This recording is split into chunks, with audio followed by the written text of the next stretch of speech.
மீன லக்னத்துல ஜனனிச்சிருக்கிறீங்க. மீனத்தில் ஜனனித்தவருக்கு அவயோகம் செய்யும் மகாதசை இது. லக்னத்திற்கு 3 8க்கு அதிபதியான சுக்கர தசை தான் அவயோக தசை.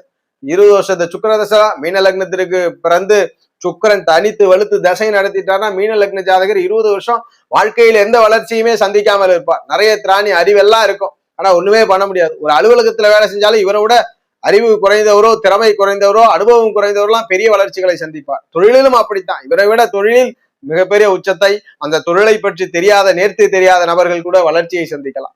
ஜாதகர் தனிப்பட்ட வாழ்க்கையிலும் முன்னேற்றம் இல்லாம ரொம்ப கஷ்டப்படுத்தக்கூடிய காலம் இந்த சுக்கரன் தான். சுக்கரன் கொடுக்கக்கூடிய இந்த 20 வருஷ மகாதசை தான். எல்லா மீன லக்னத்தையும் கஷ்டப்படுத்துவாருன்னா கண்டிப்பாக 80% மீன லக்னத்திற்கு இந்த சுக்கர மகாதசை கெடுதசை தான்.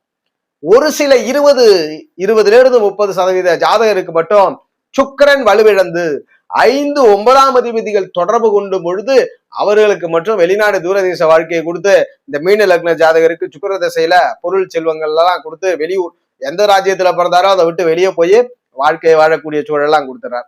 அப்ப இந்த சுக்கரன் 80% ஜாதகர்களை இன்னலுக்குள்ளாக்குறார். இன்னல்னா வேற எதுவும் இல்லை, எல்லாமே தெரிஞ்சு எல்லா அறிவு எல்லாம் இருந்தாலும் அங்கீகாரம் கொடுக்க மாட்டார். அதுபோல வாழ்க்கையில ஒரு வளர்ச்சி பாதைக்கே கொண்டு சொல்ல மாட்டார். கடைசி வரைக்கும் அந்த 20 வருஷமும் ஜாதகர் மனதை கஷ்டப்படுத்தி தான் பலனை கொடுத்து கொண்டே இருப்பார். அப்ப சுக்கர தசை தான் மீனத்திற்கு அவயோக மகாதசை.